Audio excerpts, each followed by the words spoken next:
Hello dear students, welcome to Shubham latest education. इस video में मैं अमीबा में विखंडन चित्र सहित समझाऊंगा, जिसे आप कभी भी नहीं भूलोगे। ये जो क्वेश्चन है अमीबा में विखंडन क्लास 10th बोर्ड एग्जाम में बहुत बार पूछा गया है और यह विज्ञान का प्रैक्टिकल कॉपी में जीव विज्ञान का प्रयोग संख्या 3 में भी यह प्रश्न दिया हुआ है। तो इस वीडियो से आप लोगों को दो फायदा होने वाला है। पहला तो प्रैक्टिकल कॉपी में चित्र बनाना आसान हो जाएगा और दूसरा बोर्ड एग्जाम में भी ये प्रश्न बनाकर फुल मार्क्स ले सकते हैं। तो चलिए पहले मैं आप लोगों को चित्र बनाना सिखाता हूँ। पहले आप लोगों को केंद्रक बना लेना है, उसके बाद इसके चारों ओर एक ओल का चित्र बनाना है और उसमें बहुत सारी टोटी निकली हुई है। एक ओल जैसा शेप पहले आप लोगों को एक तैयार कर लेना है और इस पर डबल लाइनिंग चलाना है, जिससे कि ये थोड़ा मोटा हो जाए और बढ़िया दिखे। ये जो प्रश्न है अभी मैं प्रैक्टिकल कॉपी पे बना रहा हूँ और मैं इस प्रश्न को इतने आसान तरीके से बताऊँगा, इस चित्र को इतने आसान तरीके से बनाना सिखा दूँगा कि आप लोग कभी नहीं भूलोगे।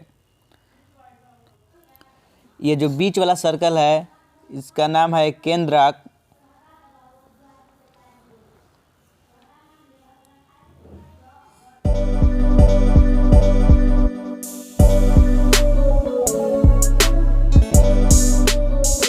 केंद्रक को मैं थोड़ा और बड़ा कर लेता हूँ।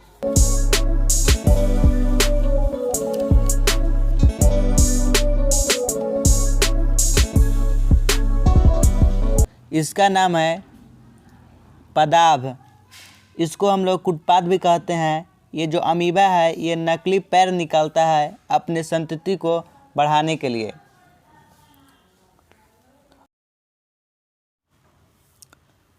इसका नाम है संकुचनशील रिक्तिका।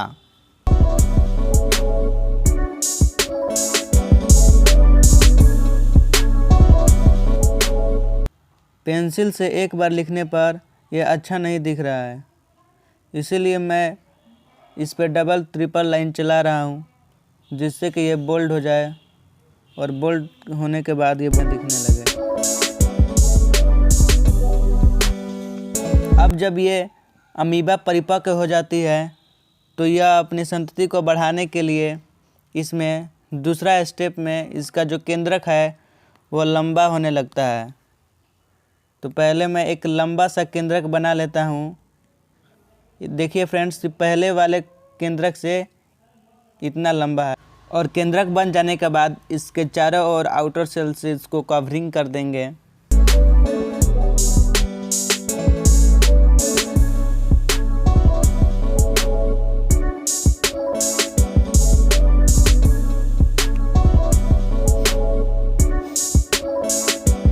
और इस पर डबल लाइनिंग चला लेंगे।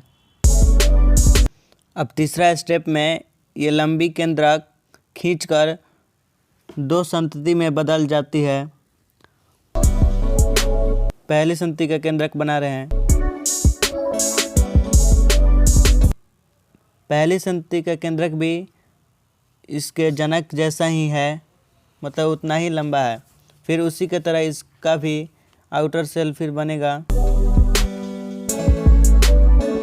फिर इसको भी डबल लाइनिंग कर लेंगे। अब दूसरी संतति का केंद्रक भी इसी तरह से होगा।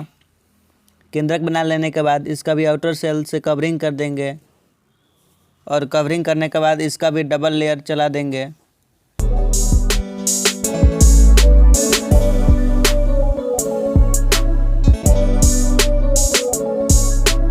तो इस तरह से अमीबा में विखंडन या अमीबा में द्विविभाजन होता है। बहुत ही आसान है। पहले स्टेप में जब अमीबा परिपक्व हो जाती है तो ये दूसरे स्टेप में आकर इसका जो केंद्रक है वो लंबा होने लगता है और तीसरे स्टेप में जाते ही ये दो केंद्रक में विभक्त हो जाता है और इस तरह से एक अमीबा दो संतति को जन्म देता है। ये जितने भी डॉट्स आपको दिख रहे हैं ये सभी अमीबा के ही भाग है। सभी में साइटोप्लाज्म भरा हुआ है। इसी तरह फिर दूसरे में भी और तीसरे में भी डॉट डॉट बना लेंगे। तो मैं जल्दी जल्दी डॉट डॉट पूरा भर देता हूँ।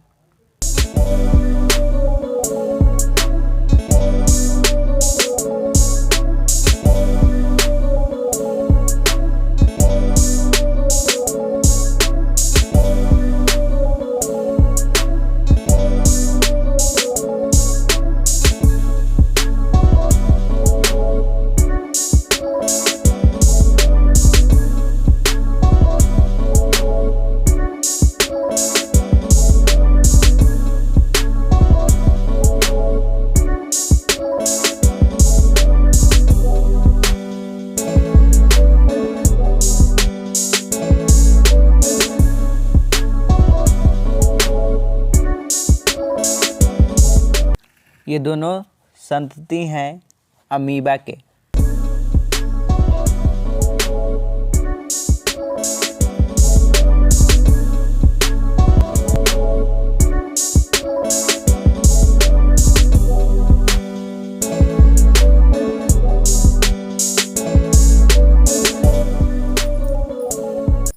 साइटोप्लाज्म लिक्विड जैसा होता है, एक द्रव पदार्थ है, इसलिए हम पेंसिल को डाउन करके इन सभी में शैडो की तरह साइटोप्लाज्म बना लेते हैं। आप लोग भी पेंसिल को डाउन करके इसी तरह शैडो बना लीजिएगा।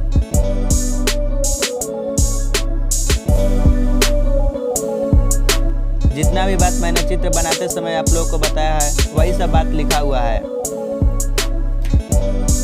अमीबा में द्विभाजन। जब अमीबा की कोशिका परिपक्व होती है तो यह लंबी हो जाती है।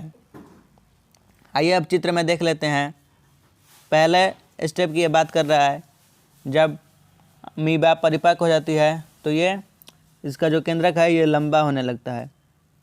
अब सेकंड स्टेप में कोशिका के साथ साथ केंद्रक की लंबाई भी बढ़ जाती है। ये बात मैंने अभी आप लोगों को बता दी है। तीसरा है, इसमें एक जनक कोशिका में 2 संतति कोशिकाएं बनती है तथा जनक कोशिका का अस्तित्व समाप्त हो जाता है। पहला जो जनक था उसके बाद दूसरे स्टेप में इसका केंद्रक लंबा हुआ, उसके बाद 2 संतति में बदल गया। बहुत ही आसान भाषा में लिखा हुआ है। चौथे में है, इसमें केंद्रक 2 भागों में विभाजित होता है। वही बात फिर से बोला है, केंद्रक 2 भागों में विभाजित हो रहा है। 5वां में है, इसमें बनने वाली दोनों कोशिकाएं अलग होकर स्वतंत्र कोशिकाओं की तरह कार्य करने लगती है, अर्थात 2 अमीबा बन जाते हैं। फिर वही बात है जो मैंने आप लोगों को सभी बात बता दिया है। ये जो 2 संतति है ये अब पहले वाले संतति से इनका कोई मतलब नहीं है, क्योंकि ये स्वतंत्र हो चुकी है और अब ये खुद संतति को बढ़ा सकती है। तो हम आशा करते हैं आपको ये वीडियो पसंद आया होगा। अगर वीडियो थोड़ा सा भी इंफॉर्मेटिव लगा होगा तो प्लीज़ मेरे चैनल को लाइक और सब्सक्राइब करना ना भूलें।